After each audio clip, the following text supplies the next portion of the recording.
أصحاب الرسول في مدرسة الرسول تعلموا الكثير، تدارسوا الأقوال ومارسوا الأفعال، نقلوا العلم الغزير.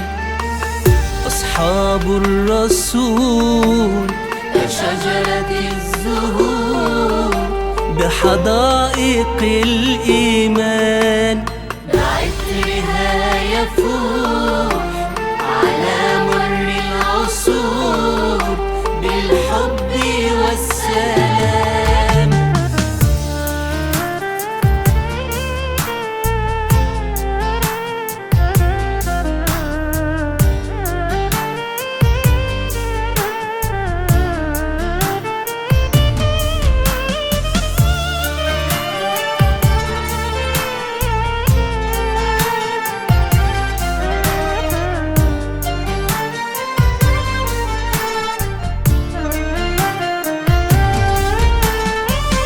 أصحاب الرسول فتحوا لنا العقول وطمأنوا القلوب، هم قدوة الأجيال وذللوا المحال، أناروا لنا الدروب.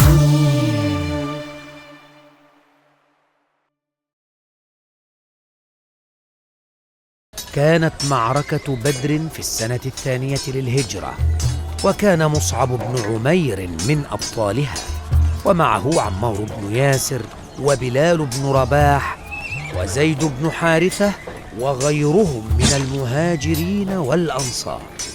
سر مطيعا ولا تحاول أن تقاومني، وإلا قتلتك. أبعد يدك عني، ألا تعرف من أنا؟ ما أنت إلا مشرك يحارب الله ورسوله. أريد أن أرى أخي مصعب بن عمير، هو الذي سيخلصني منكم. ها هو مصعب قد أقبل. يا مصعب، أدركني يا مصعب. أهو حقا أخوك؟ نعم، إنه أخي أبو العزيز، فأحكم قيوده حتى لا يهرب، فإن أمه ثرية لعلها تفديه بالمال الكثير. هذه وصيتك بأخيك؟ بل هذا هو أخي من دونك. وهكذا تعلم مصعب كما تعلم المسلمون جميعا معنى الأخوة الحق، إنها الأخوة في الله، وإنها أولى وأبقى من أخوة الدم والمولد. السلام عليكم ورحمة الله. السلام عليكم ورحمة الله. اللهم لك الحمد حتى ترضى، ولك الحمد إذا رضيت، ولك الحمد بعد الرضا. أين هي؟ أمي، والله لقد افتقدتك كثيرا. أما زلت تقول أمي بعد كل ما فعلته؟ وماذا فعلت؟ أسرت أخاك يا مصعب؟ هل نزعت من قلبك الرحمة أم نزعت منك المروءة؟ أبو العزيز هو من جاء لقتالنا يا أمي، وقد أمرنا أن نقاتل من يقاتلنا. أعد إلي ابني يا مصعب، وكفاك عقوقا لي. أنا لا أملك ذلك، ولكن إن شئت افتديته بمالك. خذ المال ودعهم يطلقون سراح أخيك. ماذا تفعل يا مصعب؟ هل ستطلق سراحي؟ لقد دفعت أمك فديتك، وسنسلمك إليها. أمي؟ ظننتك ستسعد بهذا الخبر. وهل اعتدتم أن تسلموا المسلمين إلى الكفار؟ ماذا قلت؟ لقد أسلمت يا أخي. كيف ذلك؟ ومتى؟ منذ عرفت أخلاق المسلمين من معاملة أسراهم. لقد أطعمونا من طعامهم وسقونا من شرابهم، وعاملونا كأننا ضيوفهم لا أسراهم. هكذا أمرنا الإسلام. الدين الذي يأمر أتباعه بمكارم الأخلاق يكون أحرى بي أن أتبعه. أشهد أن لا إله إلا الله وأن محمدًا رسول الله. أبو العزيز، أبو العزيز. مرحبا يا أماه.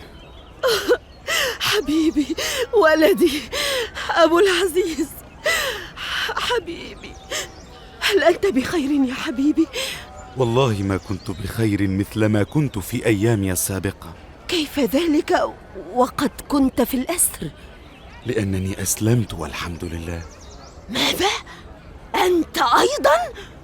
أجننت يا أبا العزيز؟ أم أجبروك على أن تعتنق دينهم؟ والله لم يجبرني أحد، ولكن الله هداني للإيمان. ماذا فعلت بأخيك يا مصعب؟ ماذا فعلت بأخيك؟ أتريد أن تحرق قلبي عليه كما حرقته عليك أنت من قبل؟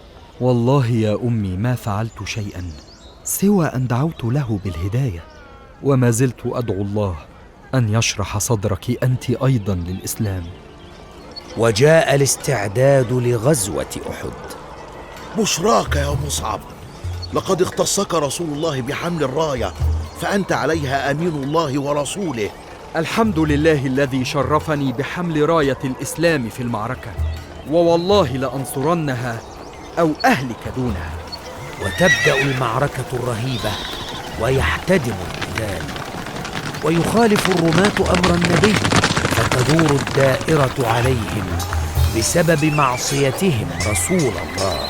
ولكن مصعب ثابت على حمل اللواء، فهي الأمانة التي حمله الرسول إياها، وما أغلاها من أمانة.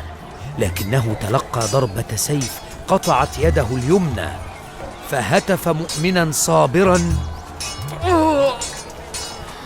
وما محمد إلا رسول قد خلت من قبله الرسل. وتلقى ضربة ثانية على يده اليسرى، فحضن اللواء وضمه بكتفيه إلى صدره، وهتف مجددا: وما محمد إلا رسول قد خلت من قبله الرسل. ثم طعن برمح فوقع وسقط اللواء.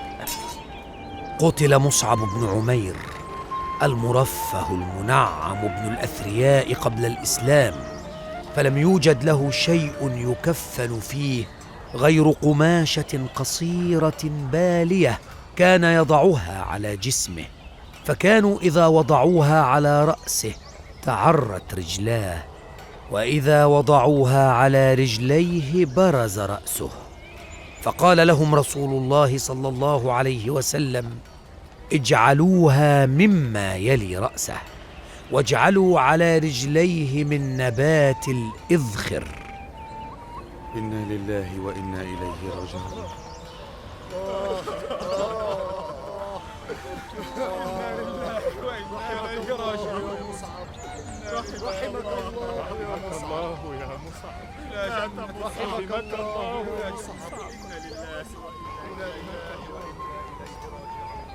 ووقف الرسول صلى الله عليه وسلم عند مصعب بن عمير وقرأ قول الله تعالى: من المؤمنين رجال صدقوا ما عاهدوا الله عليه، فمنهم من قضى نحبه ومنهم من ينتظر وما بدلوا تبديلا. ثم ألقى في أسى نظرة على بردته التي كفن بها وقال: تالله لقد رأيتك بمكة وما بها أرق حلة ولا أحسن لمة منك، ثم ها أنت ذا شعث الرأس في بردة.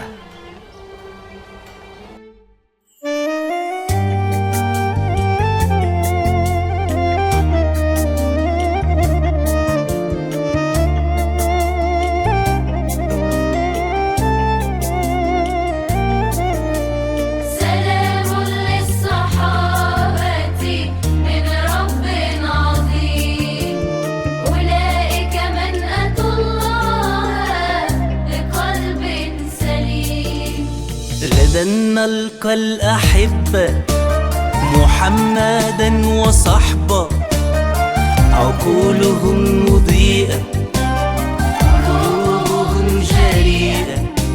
غدا نلقى الأحبة محمدا وصحبه، تحملوا الرسالة من خير من يقوم أصحاب الرسول.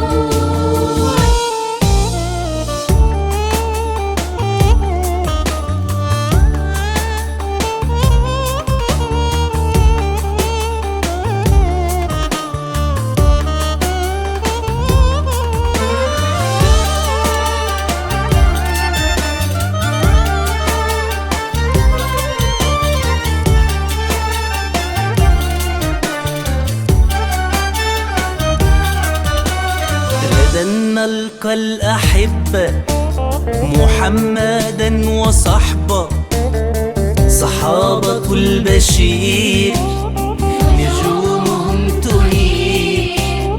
لدى نلقى الأحبة محمدا وصحبه، مواقف البطولة تسمو بها الرجولة.